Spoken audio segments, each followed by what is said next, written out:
Hello students.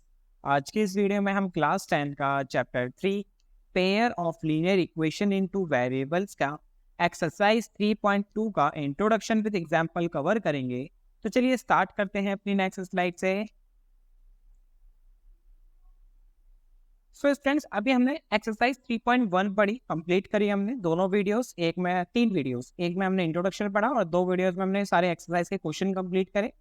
वहाँ पे हमने सीखा इक्वेशन क्या होता है, उसका ग्राफिकली हम कैसे सॉल्व कर सकते हैं और कैसे कैसे ड्रॉ करते हैं उनके ग्राफ, ये सारी चीजें हमने वहाँ पे सीखी। ठीक है ना। अब यहाँ पे जो हमें इक्वेशन सॉल्व करना सीखना है, यहाँ पे हमें क्या करना है, इक्वेशन सॉल्व करना सीखना है, लेकिन एल्जेब्रिक मेथड के थ्रू। किसके थ्रू? एल्जेब्रिक मेथड के थ्रू। तो यही हमारा टॉपिक है, algebraic method of solving a pair of linear equation. मतलब बिना ग्राफ ड्रॉ कर आपको इसके सॉल्यूशन निकालना है। तो इसके कुछ मेथड्स होते हैं बेटा। पहला है सब्स्टिट्यूशन मेथड,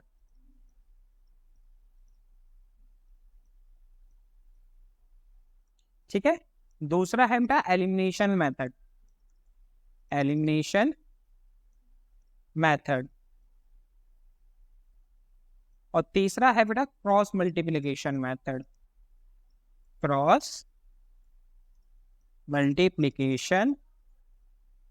मेथड, ठीक है।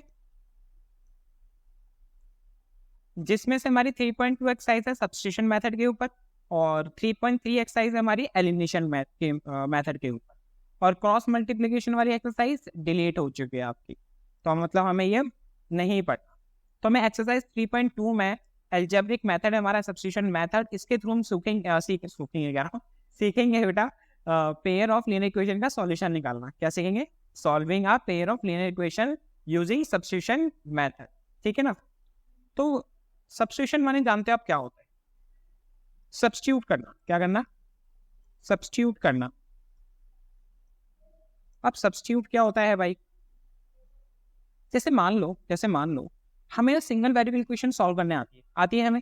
जैसे ये होती है ना 2x + y = 1, ऐसी इक्वेशन हमें सॉल्व करने आती है भाई। हम सीखते आ रहे हैं 7 से भी, 8 से भी, 9 में भी।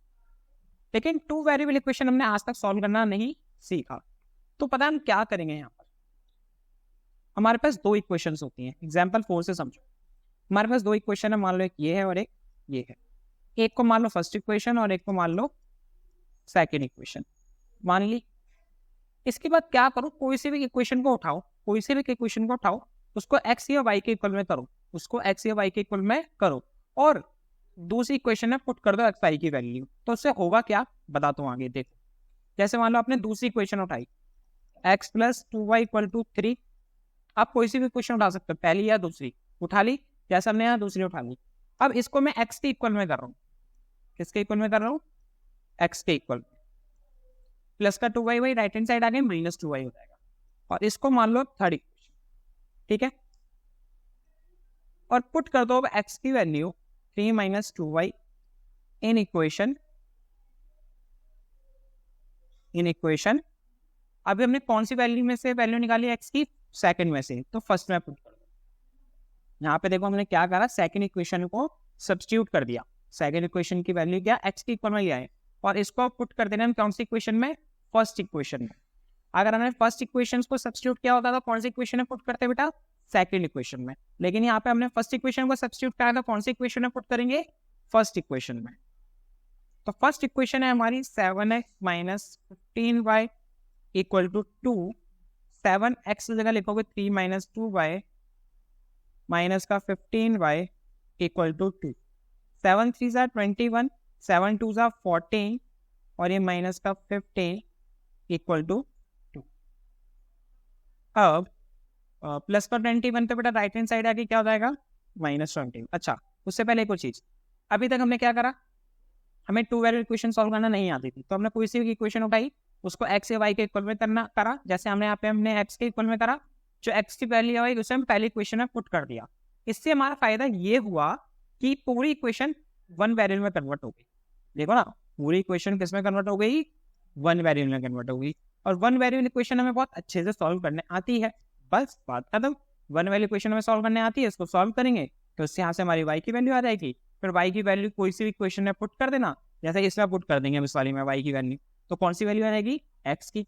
इस तरह से सॉल्यूशन निकल गए इसके, x और y। ठीक है, तो हमने क्या करा था, प्लस का 21 भाई राइट हैंड साइड आ गया, माइनस का 21, माइनस का 14 है, माइनस का 15 है, माइनस माइनस होता है प्लस, तो ये हो गया माइनस का 29y,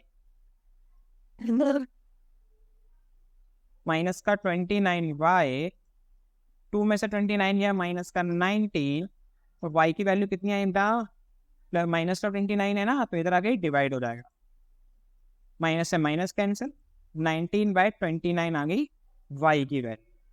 अब इतना करने के बाद आप क्या करोगे, पुट कर दोगे y की वैल्यू 19/29 इन इक्वेशन। अब इस वैल्यू को कोई सी में भी पुट कर सकते हो, चाहे पहली में, चाहे दूसरी में, चाहे तीसरी में। जैसे हमने तीसरे में कर देते हैं यहाँ पे इसको, तो यहाँ से फिर x की वैल्यू आ जाएगी 3 - 2y है हमारी थर्ड इक्वेशन। x = 3 - 2, y की जगह 19/29 ब्रैकेट क्लोज, 3 - 2 को 19 से करा 38/29। भाई इसको सॉल्व करेंगे एलसीएम लेके, 1 और 29 का 29, 29 को 3 से करेंगे, होते 27 का 2, 3 दूनी 6, 6 और 2 8, -38। ये आ गया आपका 17 में से 8 गए, और 17 में से 8 गए 9, और 7 में से 3 गए 4, 49/29, 49/29 इसका आ गया आपका आंसर।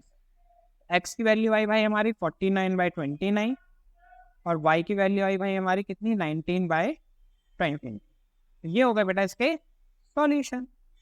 ठीक है ना, तो कुछ इस तरह से करते हैं सब्स्टिट्यूशन मेथड से सॉल्व किसको, pair of linear equation. Okay, अब और कुछ एग्जांपल्स देखते हैं जिससे आपका और बेस अच्छे से क्लियर हो जाएगा। ये बेटा आपका एग्जांपल 5 कह रहा है, solve the following equation.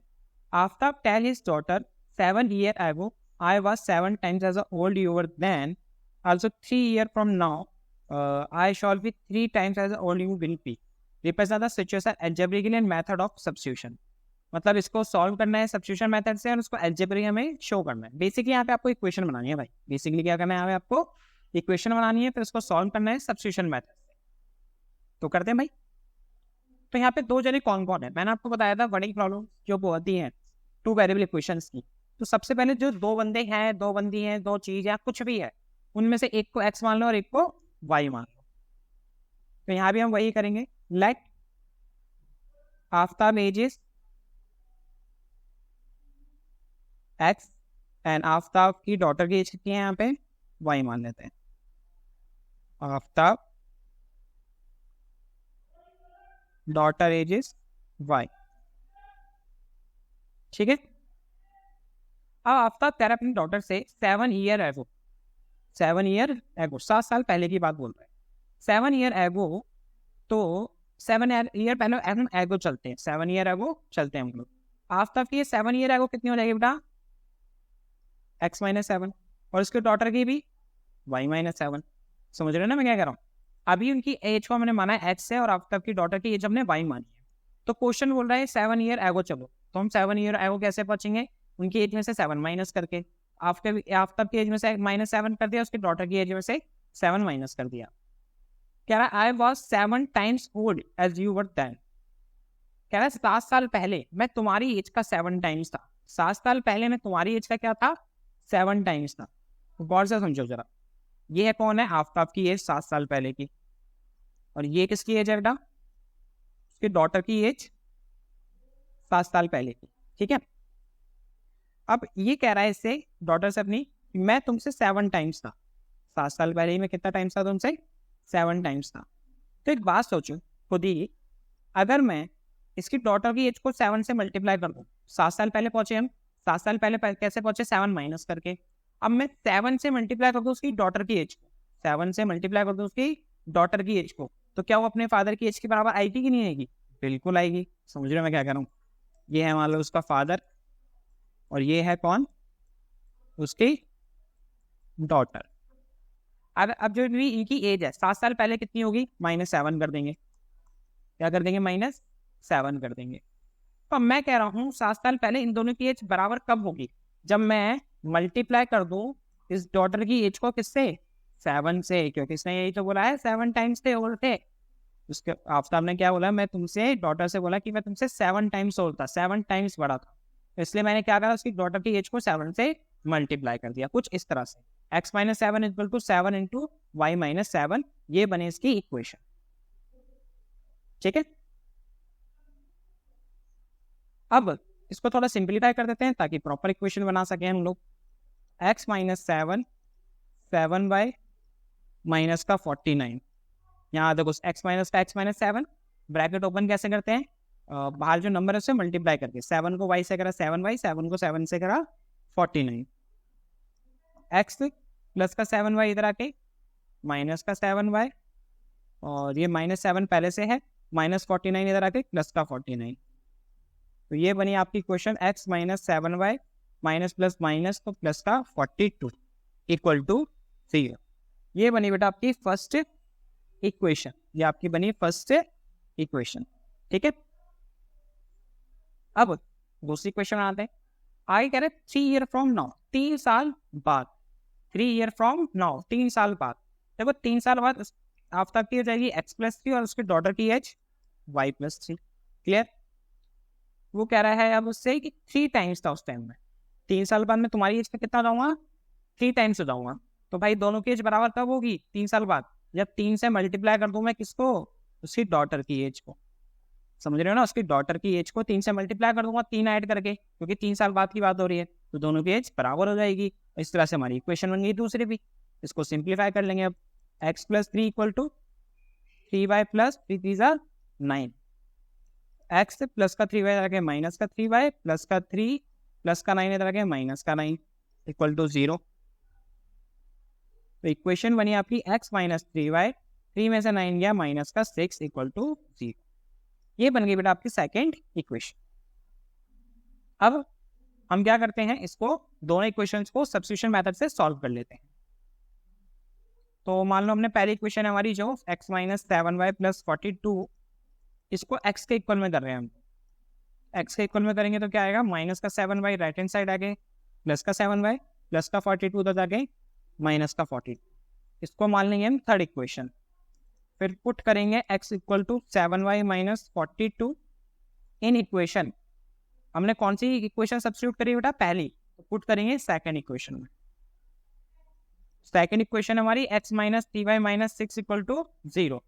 x की वैल्यू हो गई हमारी 7y माइनस 42 माइनस का 3y और माइनस का ये, हमने सिर्फ क्या करा है यहाँ पे x की जगह 7y माइनस 42 लिख दिया है, और 3y का 3y सेम और 6 का 6 same.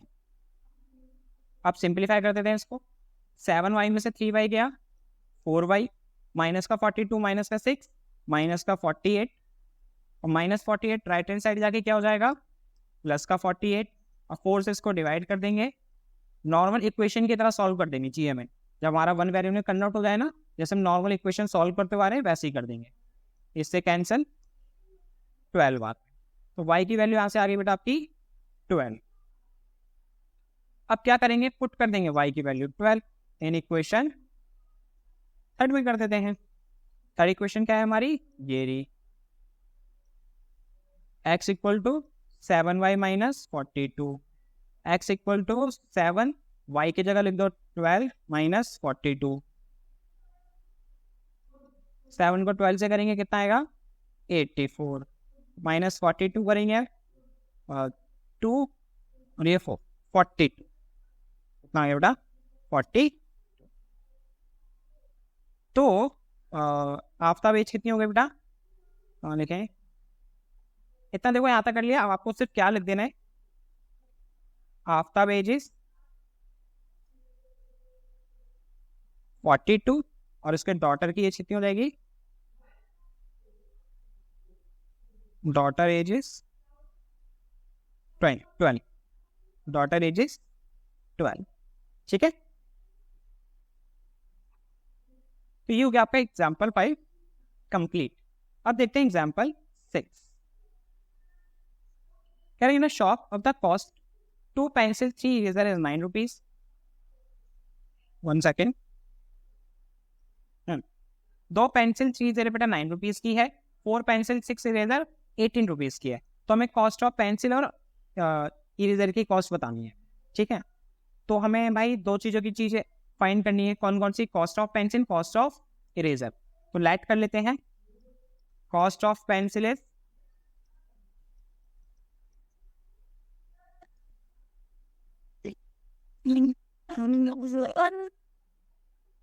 cost of pencil is x and cost of,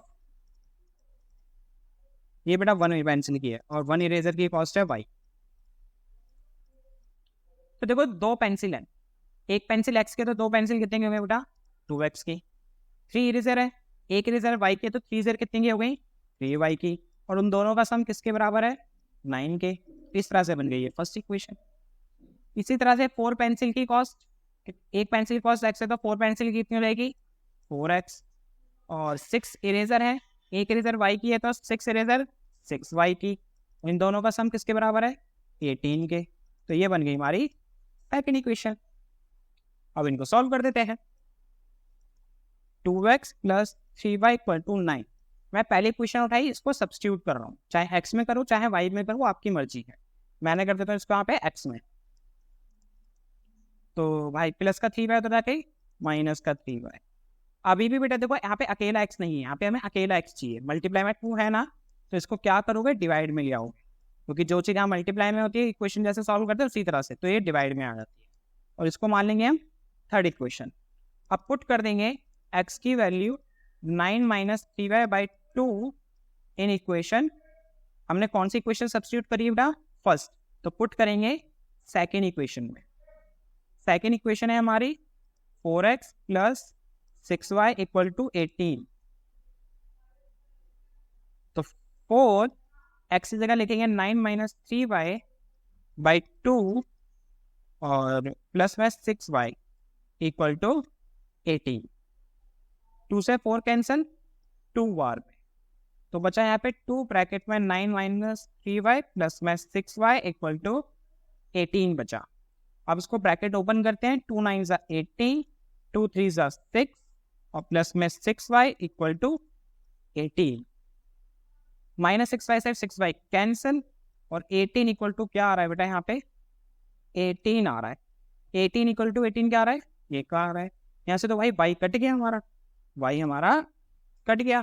अब ये क्या दिक्कत हो गई, ये दिक्कत कुछ नहीं है, थोड़ा सा कंसेप्ट है यहाँ पे भी। क्या कंसेप्ट है यहाँ पे कि जो ये इक्वेशंस है ना बेटा, इसके इनफाइनाइट सॉल्यूशन है। ये इक्वेशंस हैं, कैसे सॉल्यूशन है इसके, इनफाइनाइट है। इस एक बात बताओ, यूनिक सॉल्यूशन होगा, इंटरसेक्टिंग सॉल्यूशन होगा, जब भी तो इसका आंसर आएगा। मैं कहूँगा इनफाइनाइट सॉल्यूशन है, तो आप सॉल्यूशन निकाल पाओगे सारे के सारे, नहीं, इनफाइनाइट सॉल्यूशन है, एक दो ही तो निकाल पाओगे वो, लेकिन है तो उसके बहुत सारे सॉल्यूशंस ना। जब भी इनफाइनाइट सॉल्यूशंस होते हैं तो क्या होगा, आप इक्वेशन सॉल्व करोगे, वेरिएबल कट आउट हो जाएंगे, जैसे यहाँ पे y से y कट गया, और जो नंबर्स है ना आपस में इक्वल आ जाएंगे। जैसे LHS जो है RHS के क्या आ जाएगा, इक्वल आ जाएगा। तो समझ जाना ये इनफाइनाइट सॉल्यूशन है। अगर LHS नॉट इक्वल आता है RHS के, मतलब क्या हो रहा है, वेरिएबल भी कट रहे हैं, लेकिन जो नंबर है LHS में जो लिखा है लेफ्ट हैंड साइड में और जो राइट हैंड साइड में लिखा है वो इक्वल नहीं आ रहा है। तो इसका मतलब ये समझ जाना कि वो पैरेलल लाइन की कंडीशन है, और पैरेलल लाइन की कंडीशन है तो इसका मतलब उसके नो सॉल्यूशन। क्या है वो, नो सॉल्यूशन। समझ रहे मैं क्या कर रहा हूँ। जब भी आप सब्स्टिट्यूशन मेथड से इक्वेशन को सॉल्व करोगे, सिंपल सॉल्व होकर एक्स वाई की वैल्यू आ जाए तो बढ़िया।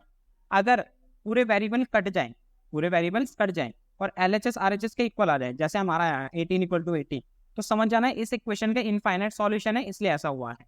अगर इक्वल ना आए तो समझ जाना इन इक्वेशन के नो सॉल्यूशन है, इसलिए ऐसा हुआ है।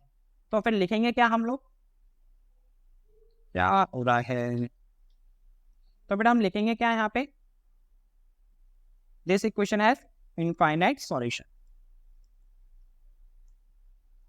इक्वेशन हैव इनफाइनाइट सॉल्यूशन, बस खत्म बात। ठीक है, अब एक लास्ट एग्जांपल और बचा है, इसको और देख लेते हैं। Two rail are represented by the equation x plus 2y minus 4 equal to 0 and 2x plus 4y minus 12 equal to 0। तो पहले से यहाँ पे बेटा हमें दो इक्वेशंस दी हुई, x plus 2y minus 4 equal to 0 और 2x plus 4y minus 12 equal to 0। अब हमें बेसिकली यहाँ बताना है, जब ये दो ट्रेन्स की हमें इक्वेशन दी हुई है, मतलब दो ट्रेन की नहीं, हाँ सब दो रेल्स की हमें इक्वेशन दी हुई है। अब ये दोनों रेल हैं, बताना है आपस में एक दूसरे को कब इंटरसेक्ट करते हुए जाएंगी, कब इंटरसेक्ट करते हुए जाएंगी।